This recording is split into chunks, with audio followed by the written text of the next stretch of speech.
여러분의 오른손을 하나님의 손이라고 생각하시고 여러분의 왼손을 여러분의 손이라고 생각하시고 한번 이렇게 포개어서 한번 잡아보십시오. 손에서 손으로 옮겨지는 온기가 느껴지시나요? 하나님이 우리를 잡아 이끄실 때 순종하실 준비가 되어 계신가요? 어린아이가 엄마 아빠 손을 붙잡고 걸어갈 때는 어디로 가든지 걱정이 없습니다. 그 손 잡고 따라가면 책임져 주시니까요. 한번 옆에 분들에게 이렇게 인사했으면 좋겠는데요. 주님 손잡고 가세요.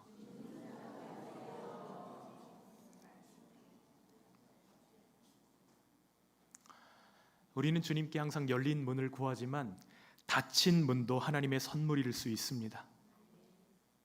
왜냐하면 하나님께서 역사와 개인의 삶의 물줄기 가운데서 하나님의 뜻을 이루시고자 기회를 여실 때도 있고 닫으실 때도 있기 때문입니다.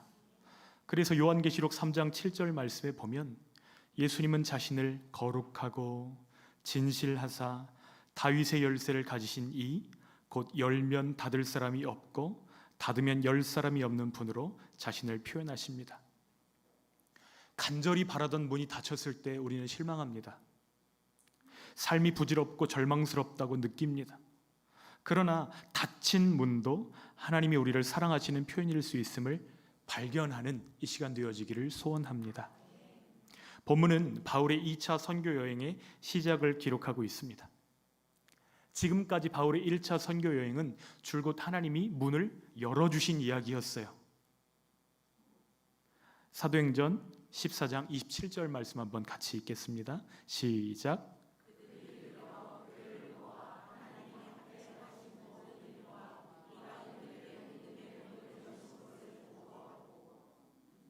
하나님께서 믿음의 문을 여시는데 이방인들에게도 문을 열어주신 것을 여러 교회에 전달했습니다. 성령께서 이 일을 행하셨다고 기쁨으로 선포했습니다. 그 결과 사도행전 15장에 보면 예루살렘 공의회가 열리고 바울의 사역을 인정하면서 은혜의 복음에 대한 확인서를 써주었습니다. 그 내용은 두 가지입니다. 첫 번째는 구원에 관한 것이고요, 두 번째는 교제에 관한 것입니다. 첫 번째 구원에 관한 것은 어떤 내용이냐면 유대인이나 이방인이나 차별 없이 구원은 오직 예수 그리스도를 통하여 받는다. 예수님을 믿음으로 받는다. 이 내용이 첫 번째이고요. 두 번째는 유대인이나 이방인이나 교제할 때에 최소한의 매너, 규례를 지켜야 되는데 우상의 더러운 것, 음행, 목매어 죽인 것, 피 흘린 것 멀리해라. 이 두 가지 내용이 예루살렘 공의회의 조건이었습니다. 구원받기 위해서 할례 필요해요? 필요하지 않아요? 필요하지 않아요. 문턱을 확 낮춰준 것입니다. 예수만 믿으면 됩니다. 그리고 몇 가지만 지키시면 됩니다. 여러분, 이 복음을 이방인들과 나눌 때 이방인들이 더 믿기 좋아요? 어려워요? 더 좋은 것이죠. 이 기쁜 소식을 전하기 위해서 바울의 가슴이 막 뜁니다. 그래서 2차 선교 여행을 계획을 하는데 바울을 파송해 주었던 모교회였던 수리의 안디옥 교회도 이 일에 열의를 보이고 있습니다. 그런데 이 기쁜 순간 거기서 문이 하고 닫힌 거예요. 바울과 바나바 사이에 선교팀 구성을 놓고 심한 다툼이 벌어집니다. 15장 36절로 37절 말씀 읽겠습니다. 바나바는 마가라 하는 요한도 데리고 가고자 하나 바울은 밤빌리아에서 자기들을 떠나 함께 일하러 가지 아니한 자를 데리고 가는 것이 옳지 않다 하여. 지금 마가 요한을 데리고 갈 것인가 놓고 갈 것인가 이 문제로 첨예하게 두 사람이 갈등하고 있습니다. 그런데 누구도 굽히지 않아요. 누구도 굽히지 않으니 어떤 결과가 일어날까요? 부러지는 것입니다. 쪼개짐으로 이어집니다. 생명처럼 아끼고 사랑하던 사람들이 헤어지고 흩어질 때에 서로에게 깊은 상처가 남습니다. 강도의 위험도, 대적도, 질병도, 거부도, 돌에 맞는 것도, 우상 숭배도 그동안 많은 도전들이 있었지만 잘 넘어갔어요. 그런데 이번에 닫힌 문이야말로 여태까지 만난 고난 중에 가장 큰 고난이었을 것입니다. 핵심 멤버 둘이 갈라져 버렸으니까요. 그런데 하나님은 한쪽 문을 닫으실 때에 반드시 새로운 문을 여시는 분이십니다. 어떻게 하시죠? 사람 때문에 상처받고 사람 때문에 아파하던 바울에게 하나님은 또 다른 사람을 예비하십니다. 하나님이 예비하신 사람의 이름은 디모데입니다. 우리는 사람 때문에 상처받기도 하지만 사람 때문에 위로받고 회복되기도 하잖아요. 근데 하나님이 바울에게 주신 위로가 누구라고요? 디모데였습니다. 후에 바울이 디모데를 향해서 부르는 말이 목회서신인 디모데전서에 기록되어져 있는데요. 1장 2절 말씀 한번 같이 읽어볼까요? 믿음 안에서 참 아들 된 디모데에게 편지하노니 하나님 아버지와 그리스도 예수 우리 주께로부터 은혜와 긍휼과 평강이 내게 있을지어다. 아멘. 여러분, 이 디모데를 얼마나 사랑하시는지 이 짧은 구절에서 여러분 느껴지시나요? 디모데를 뭐라고 부르고 있죠? 네, 참 아들. 다른 모든 서신서에는 은혜와 평강이 너희에게 있을지어다 했는데 디모데를 향해서는 하나가 더 플러스가 됩니다. 은혜와 긍휼과 평강이 내게 있을지어다. 하나님 아버지와 그리스도 예수 우리 주께서 여러분에게 은혜와 긍휼과 평강 주시기를 축복합니다. 무엇이 마음에 들지 않고 언짢아서 화가 날 때 우리는 짜증을 냅니다. 내 마음대로 되지 않기 때문입니다. 솔직하게 우리는 우리의 마음대로 우리의 계획대로 잘 되지 않을 때 짜증이 납니다. 그런데 우리 안에 짜증이 올라올 때 정직하게 한번 질문해 볼 필요가 있어요. 어떤 질문이냐면 꼭 우리의 계획대로 일이 진행되어야 좋은 것인가? 우리가 세운 계획은 언제나 최선인가? 이것을 질문해야 합니다. 어제는 서울의 윤정선 권사님 결혼식에 다녀왔습니다. 집사님 한 분이 운전을 맡아주셔서 굉장히 편안하게 잘 다녀왔습니다. 근데 저는 길치입니다. 모르셨죠? 근데 걱정은 없어요. 왜냐하면 내비게이션이 있으니까요. 딱 목적지를 찍으면 도착 시간까지 나옵니다. 그런데 중간에 내비게이션이 경로를 재탐색합니다 라고 이야기할 때가 있어요. 언제 그런 음성이 들리죠? 길을 잘못 들었을 때. 걱정 없어요. 그대로 순종해서 나오면 됩니다. 또 언제 경로를 다시 탐색하죠?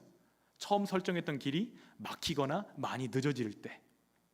또 그 길에 혹 사고가 나서 차들이 정체되어 있을 때 경로를 재탐색합니다. 우리는 앞에 길에 무엇이 있는지 알 수 있어요? 없어요? 알 수 없지만 내비게이션의 안내를 믿고 따라가면 결국 그 목적지에 도착하게 됩니다. 하나님의 인도하심이, 성령님의 인도하심이 꼭 내비게이션과 많이 닮아 있습니다. 여러분, 창세기에 등장하는 축복의 대명사, 별명이 형통한 자였던 한 사람을 우리는 잘 알고 있습니다. 누구죠? 채색 옷을 입었습니다.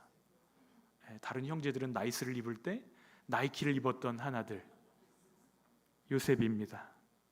그런데 요셉의 인생길에는 형통하다고 말하기에는 참 어려운 대목들이 많습니다. 정말로 가장 예민했던 그 나이에 형들의 손에 의해서 노예로 애굽에 팔리게 됩니다. 또 자신이 저지르지도 않았던 일들로 인해서 누명을 쓰고 긴 시간 감옥에 갇혀 있어야 됐습니다. 내가 원하는 대로 산 것 아닙니다. 내 뜻대로 한번 펼쳐보지도 못했습니다. 그런데 성경은 그의 삶에 대해서 형통한 자다 이렇게 말씀합니다. 그가 형통한 자가 될 수 있었던 이유가 무엇이죠? 창세기 39장 2절, 3절 말씀에 그 답이 두 번이나 나오고 있습니다. 함께 읽어볼까요? 여호와께서 요셉과 함께 하심으로 그가 형통한 자가 되어 그의 주인 애굽 사람의 집에 있으니 그의 주인이 여호와께서 그와 함께 하심을 보며 또 여호와께서 그의 범사에 형통하게 하심을 보았더라. 여러분, 무엇이 형통이죠? 여호와께서 함께 하시는 것이 형통입니다. 내 삶을 빚으시고 인도하시는 하나님께 나를 맡기면서 순종하면서 따라가는 것이 형통입니다. 그 길이 최선이기 때문에 성경은 형통이라는 단어를 요셉에게 붙이고 있는 것이에요. 그러므로 내 뜻대로 되지 않는 것이 은혜라고 고백할 수 있는 저와 여러분 되시기를 축복합니다. 하나님께서는 사람 보기 가장 미련한 길, 십자가를 통해서 우리를 구원하시기를 기뻐하십니다. 그 길이 가장 좋은 길이고 그 길밖에 없기 때문입니다. 그러므로 하나님이 문을 닫으실 때에 하나님의 뜻을 묻는 저희들 되기를 소원합니다. 일이 마음대로 되지 않아서 조급해하고 마음 답답해하고 짜증내고 원망하고 좌절하는 것이 아니라 이 길을 막으실 때에는 더 좋은 길을 주신다, 이것을 믿으면서 주님을 신뢰하는 저희들 되기를 원합니다. 왜 그렇게 해야 되죠? 그것을 믿어야 그 길, 새로운 길을 여시는 것이 보이기 때문이에요. 하나님이 여신 문이 디모데였습니다. 바울이 디모데를 선교팀에 받아들이면서 가장 먼저 행한 일이 있어요. 그것은 할례입니다. 그 이유가 무엇인지 1절로 3절 말씀 읽겠습니다. 바울이 더베와 루스드라에도 이르매 거기 디모데라 하는 제자가 있으니 그의 어머니는 믿는 유대 여자요 아버지는 헬라인이라. 디모데는 루스드라와 이고니에 있는 형제들에게 칭찬받는 자니 바울이 그를 데리고 떠나고자 할새 그 지역에 있는 유대인으로 말미암아 그를 데려다가 할례를 행하니 이는 그 사람들이 그의 아버지는 헬라인인 줄 다 알미러라. 지금 이 흐름을 이해하기 위해서 제가 먼저 짧게 설명을 드리면, 바울의 1차 선교 여행 경로는 비시디아 안디옥에서 이고니온으로, 이고니온에서 루스드라로, 루스드라에서 더베로 이렇게 이동하는 것을 볼 수가 있는데요. 2차 선교 여행은 경로가 거꾸로 됩니다. 그래서 어디서 출발하죠? 더베에서 루스드라로, 루스드라에서 이고니온으로, 최종 목적지는 에베소를 향해서 나아가려고 계획을 세우고 있는 것이에요. 근데 이 루스드라는 어떤 곳이냐면 바울이 복음 전하다가 돌에 맞은 곳입니다. 얼마나 돌에 많이 맞았냐면 거의 죽게 되어서 사람들이 죽은 줄 알고 성 밖에다가 바울을 내버렸던 곳이 루스드라입니다. 근데 하나님이 깨어나게 하셨어요. 다시 힘을 얻어서 그 성에 들어가서 복음 전하고 성도들을 위로하고 복음의 씨앗을 뿌렸던 곳이 루스드라입니다. 이게 1차 전도 여행 때 있었던 일이에요. 근데 그 심었던 씨앗들이 하나님이 잘 자라게 해주셔서 2차 여행 때 그 열매를 거두게 하시는데 그 열매가 바로 디모데였다는 사실입니다. 누가가 밝히는 것이 있어요. 그것은 디모데의 아버지가 헬라인이고 어머니는 유대인, 유니게라고 밝히고 있는데, 그러면 이 디모데는 헬라인인가요? 유대인인가요? 손 들어보세요. 헬라인이다. 손 내려보세요. 유대인이다. 우리나라 문화에 입각해서 성경을 보면 우리나라는 북의 사회이기 때문에 헬라인이라고 대답하실 것이에요. 그런데 유대 사회는 목의 사회입니다. 그래서 지금 디모데는 유대인이라는 것을 알 수가 있어요. 성경을 읽으면서 왜 아버지가 헬라인인데 할례를 받아야 되지? 이런 궁금증을 가지고 보실 텐데, 어머니가 유대인이면 아들은 뭐예요? 유대인이라는 사실이에요. 그래서 어머니 유니게 덕분에 이제 유대인의 피가 흐르는 디모데는 어머니의 믿음과 외할머니 로이스의 믿음을 영향을 받아서 어려서부터 믿음으로 자라게 됩니다. 그런데 이 아버지가 헬라인이었다고 밝히는 부분이 이 부분에 있는데, 다른 곳에는 전혀 언급이 없는 것으로 보아 아버지는 이미 세상을 떠났을 것으로 성경학자들이 예측합니다. 로마의 식민지였던 이 루스드라에 퇴역 군인들이 상당히 많이 살고 있었는데, 한번 생각해 보세요. 디모데의 아버지가 로마의 군인으로 복무하면서 유대인 여자랑 결혼해서 루스드라에 거주하다가 죽었다고 추측해도 무리가 돼요? 무리가 안 돼요? 무리가 안 됩니다. 근데 다만 어려서부터 성경 이야기와 신학적인 이야기들을 엄마와 할머니로부터 교육받았음에도 불구하고 할례를 받은 적은 없습니다. 아마도 아빠가 이 일을 반대했을 거예요. 아버지는 이방인인데 아들이 할례를 받는다? 거역스러운 일일 수 있습니다. 그래서 이 가정의 분위기가 이해가 되실 거예요. 아버지는 이방인이고 어머니는 유대인인데 그 가운데서도 믿음으로 자랐던 이 토양이 나중에 이 청년 디모데가 복음을 들은 이후에 영적으로 빠르게 자랄 수 있는 양분이 되었다는 사실입니다.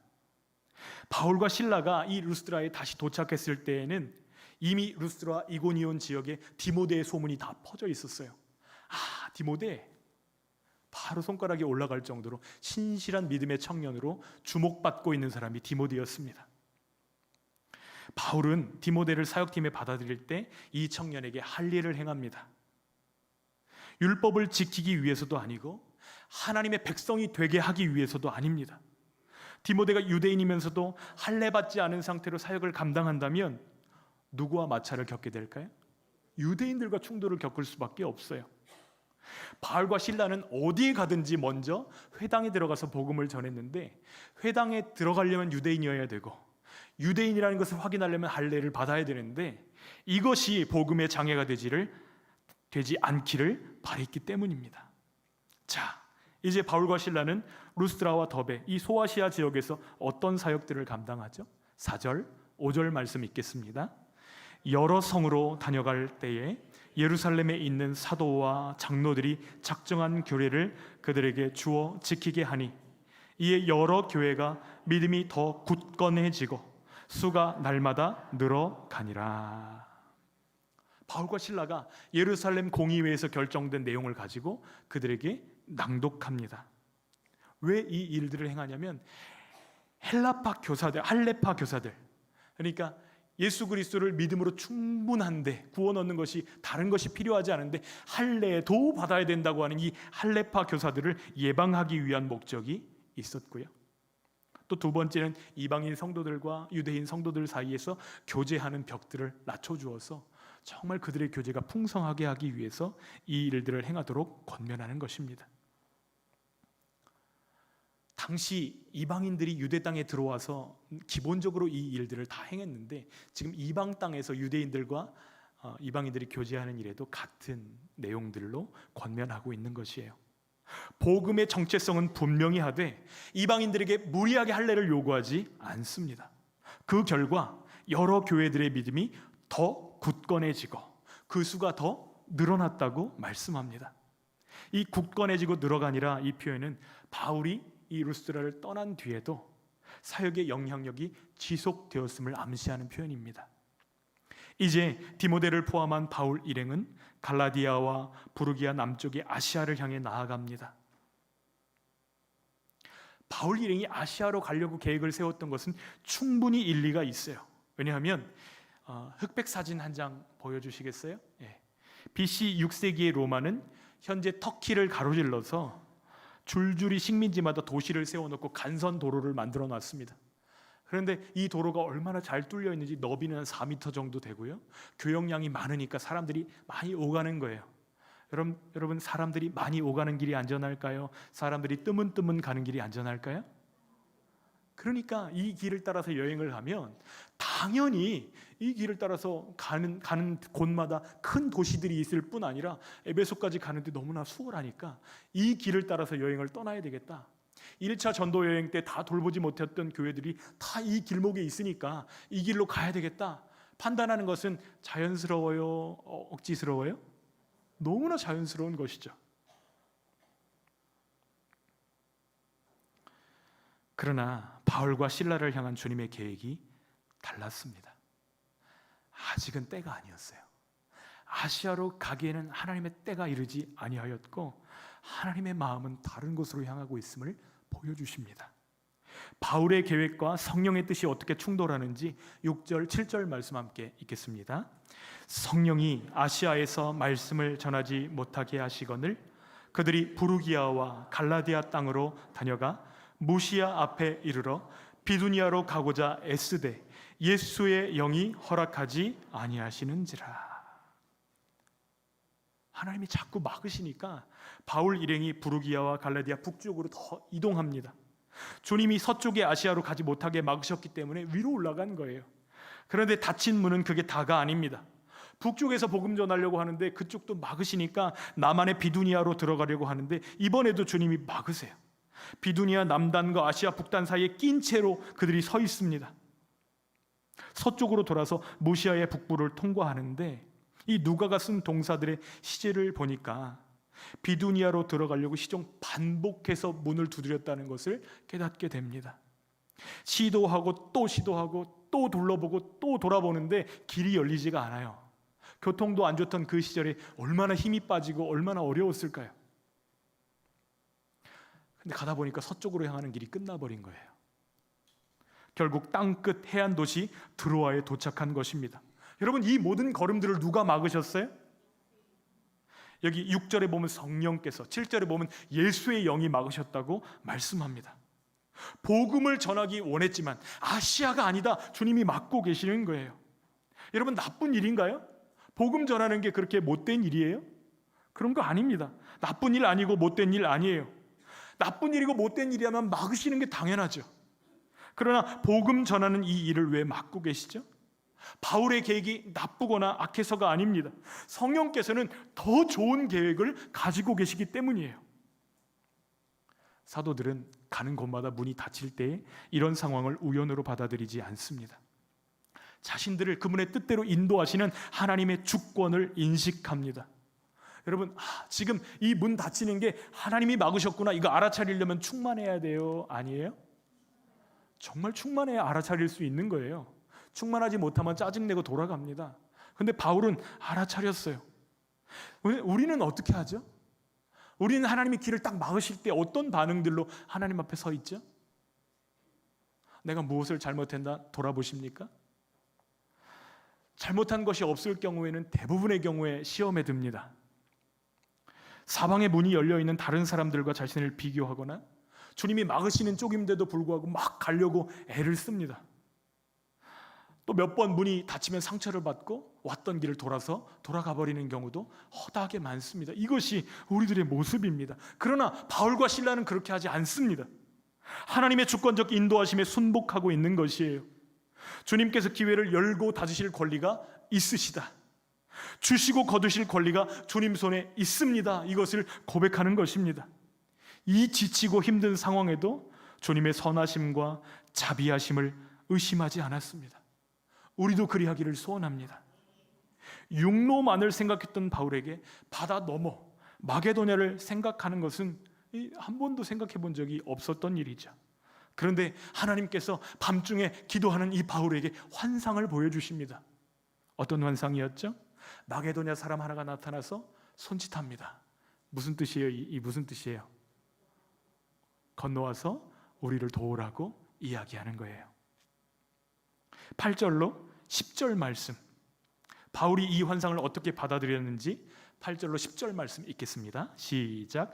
무시아를 지나 드로아로 내려갔는데 밤에 환상이 바울에게 보이니 마게도냐 사람 하나가 서서 그에게 청하여 이르되 마게도냐로 건너와서 우리를 도우라 하거늘 바울이 그 환상을 보았을 때 우리가 곧 마게도냐로 떠나기를 힘쓰니 이는 하나님이 저 사람들에게 복음을 전하라고 우리를 부르신 줄로 인정함이로라. 이 환상을 보고 나서야 왜 그동안에 문이 막혀 있었는지 닫혀 있었는지 이해가 되기 시작하는 거예요. 바울의 생각에는 아시아가 논리적으로 맞다 이렇게 생각했지만 하나님의 마음은 유럽에 있었던 것입니다. 주님은 후에 아시아에도 복음이 전파되게 하실 것이지만 그 타이밍이 달랐을 뿐이라는 거예요. 여러분, 하나님의 계획대로 따라가는 사람들에게 막다른 길을 만나는 것, 이거 잘못 간 것입니까? 아닙니까? 아닐 수 있어요. 하나님의 계획대로 따르는 사람들에게 그 길, 막다른 길은 착오가 아닙니다. 주님이 세심하게 바울과 실라를 특정한 때에 특정한 곳으로 이끌고 계십니다. 바울은 드로아에서 누가를 만났는데요, 이 누가는 빌립보 주민이었던 것 같습니다. 그래서 본문을 보면 팀의 호칭이 이제 우리로 바뀝니다. 여러분, 의사였던 누가가 팀에 들어온다는 거 좋아요? 나빠요? 엄청 좋은 일입니다. 우리 교회에도 의사 선생님이 계시는데요, 여러분 이럴 때 여러분 궁금할 때 아플 때 물어볼 수 있잖아요. 얼마나 좋습니까? 이제부터는 누가도 바울 일행에 합류해서 사역을 함께 감당하게 됩니다. 빌립보는 로마의 큰 식민지였음에도 불구하고 회당이 없었어요. 이 말은 무슨 뜻이냐면 유대인 남자 10명이 모이면 회당을 만듭니다. 그런데 회당이 없었다는 것은 무슨 뜻이죠? 그만큼 유대인들이 없었다는 뜻이기도 합니다. 그런데 유대인들이 접촉점이 되어서 다른 이방인들을 만날 수 있는 것인데 유대인들이 부족한 그곳에서 누가를 만나게 하셨다는 것, 여러분 하나님의 특별한 섭리인 것입니다. 여태 닫혔던 모든 문들이 하나씩 하나씩 이해가 되는 거예요. 한동안은 칠흑같이 어둡고 오리무중으로 초점이 잡히지 않고 답답했는데 주님이 이 일을 계획하셨구나 깨닫고 나니까 확 트이는 것입니다. 시야가 뻥 뚫리는 거예요. 사역이 좌절되고 몇 주간 아무것도 손에 잡히지 않았던 이 팀이 이것들을 인정하고 나니까 그 마음이 새롭게 무장되기 시작합니다. 이제 가라 말씀하실 때에 갈 수 있는 준비가 이미 끝난 거예요. 이미 팀원들도 하나님이 다 붙여주셨습니다. 그 머뭇거리고 망설이고 막힌 길에서 하나님은 필요한 사람들을 다 붙여주신 거예요. 여러분, 우리가 바른 시각을 잃지 않을 수 있다면 막힌 문도 우리에게 문제될 것이 없습니다. 하나님은 주관자이시며 늘 우리에게 가장 좋은 길로 행하시기 때문입니다. 이것을 신뢰하면 불안이 우리 가운데서 녹아져서 사라지는 것을 경험하실 것입니다. 짜증과 두려움은 믿음으로 변화될 것입니다. 바울이 경험한 닫힌 문은 우리가 막다른 골목에 이르렀을 때 우리가 명심해야 될 몇 가지 사실들을 알려주고 있어요. 첫 번째, 주님은 우리를 보내시기 전에 막으셔야 할 곳이 많이 있다는 것입니다. 저와 여러분들이 알고 계실 거예요. 우리의 연약한 부분들, 하나님의 뜻이 아님에도 우리가 주장하고 있는 부분들은 하나님이 반드시 막으실 것입니다. 그리고 길을 열어주시는 거예요. 길이 막힐 때 우리는 어떤 심정인지를 잘 압니다. 모든 문이 닫혀 있습니다. 북쪽으로 가려 해도 막혀 있고 서쪽으로 가려 해도 막혀 있고 남쪽도 나을 것이 없습니다. 다 똑같이 막혀 있습니다. 하나님이 우리를 막으실 때는 허둥지둥 될 것이 아니고 이쪽 저쪽으로 막 두리번 될 것이 아니고 멈추셔야 됩니다. 멈춰서 무엇을 해야 될까요? 하나님의 뜻이 무엇인지를 물으셔야 하는 것입니다.